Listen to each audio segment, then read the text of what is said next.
نحمده ونصلي ونسلم على رسوله الكريم أما بعد عن أبي هريرة رضي الله تعالى عنه أن رجلا أكل في رمضان. نو هغه مسله چې یو بنده د رمضان المبارک روزه هغه د ابتدا نه نیولې ده، خدای سر ته اون رسول او دای بلا عذر پمینس کې قصدن عمدن ما تکړه، نو بیا به دې سکی.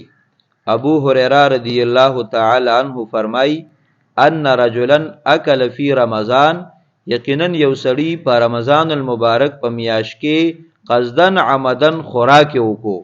فامره النبی صلی الله علیه وسلم، نو نبی کریم علیه الصلاۃ والسلام مبارک هغه ته حکم وکړو ایوتقا رقبتن، چې ته یو غلام آزاد کا، ځکه تا جرم کړی دی. اوس د هغې سزا دا ده چې دا روزه خو به نیسي بیا چې رمضان المبارک تیر شي، خو د دې کمی د وجې نه ته یو غلام آزاد کا. بیا فرمای یصوم شهرین، چې 2 میاشتې روجی ونیسه.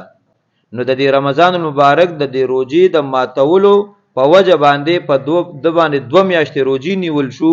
غلام آزاد کا، غلام نشته نه میلاویږي، یا ته نشي آزادولې، قیمت زیات دی، یا میلاویږي نه لکه موجوده زمانہ. نو بیا 2 میاشتې روجی ونیسه، او دا 2 میاشتې روجی به دې پر لپسې نیسي.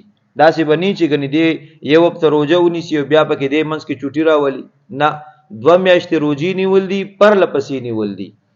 او که چرته دې په دې منځ کې بیمار هم شه چرته او د روجه وخوړه، نو بیا به سر نه شروع کوي، دې به د اول نه شروع کوي او تر اخره پورې 2 میاشتې روجی به نیسي پر لپسې. ولې دا دته سزا ده، د جرم کړی دی، نو 2 میاشتې روجی نیول دي پر لپسې.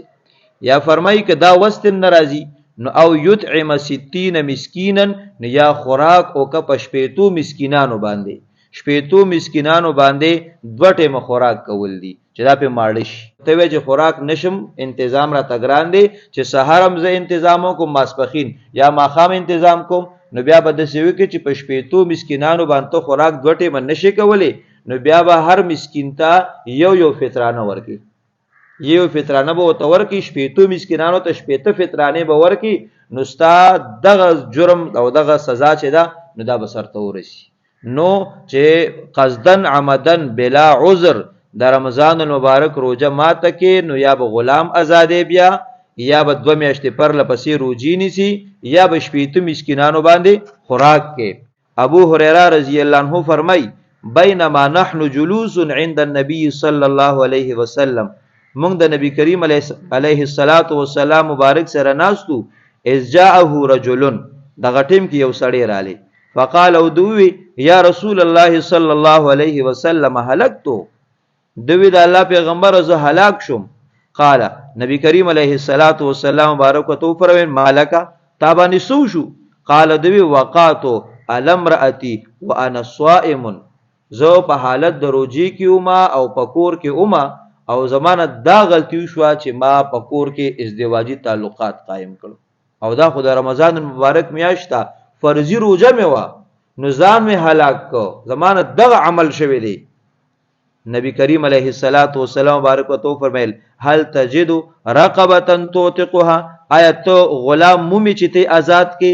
قال لا، هغه نه غلام خو نه مومم. قال نبی کریم علیه السلام مبارک تو فرمایل فهل تستطيع ان تصوم شهرين متتابعين، ته طاقت لري چې 2 میاشتې پر لپسې روجی ونیسي؟ قال لا، دوی چې نه. قال نبی کریم علیه السلام مبارک ته بیا فرمای فهل تجد اطعام 60 مسکینا، آیا دا وس لري چې 80 مسکینانو ته خوراک ورکي؟ قال لا، دوی چې دا وس پم نه کیږي. فرمای ابو هريره رضی الله عنه فرمای فمکث النبي صلی الله علیه وسلم فبینا نحن على ذلك، نبی کریم علیه الصلاۃ والسلام مبارک انتظار کو په دغه حالت باندې او مونږ ټول. فرمای اوتی النبی صلی الله علیه وسلم بعرق فيها تمر والعرق المقتل، نبی کریم علیه السلام ته یو شکرې راوړل شو چې په هغه کې کجوري وي. قال نبی کریم علیه السلام مبارک فرمایل اين السائل، دا د مسلې ته پوښتنه چې کړي وغه شو؟ فقال انا، هغه دایم جی. قال نبی کریم علیه الصلاۃ والسلام مبارک تو فرمایل خذ هذا فتصدق به، دا والا او دا صدقه او خیراتی ورکا. فقال الرجل، دغه کسوی اعلى افقر مني يا رسول الله صلى الله عليه وسلم، د الله پیغمبر هغه چاله ورکم چې زمانه زیات فقیر او غریب غیله ورکم. نبی کریم علیه الصلاۃ والسلام مبارک ته چې دا وی او دای مسروي فوالله ما بین لابتیها یرید الحرتين دوی په الله قسم د مدینه منوره د مشرق او د مغرب دواړه طرفونه چې والی د دې په دې مینس کې زمانه ډو غریب سړی شته نه د ټول نه زیات غریب زیما. فضحك رسول الله صلی الله علیه وسلم نبی کریم علیه السلام مبارک او خواندل حتی بدت انیابه تر دې چې د نبی کریم علیه السلام مبارک غاقونه مبارک دا ښکار شو دا سیړ والا غاقونه مبارک. ثم قال بیا فرمایل اطعمه اهلک دا په خپل اهل باندې وخوره.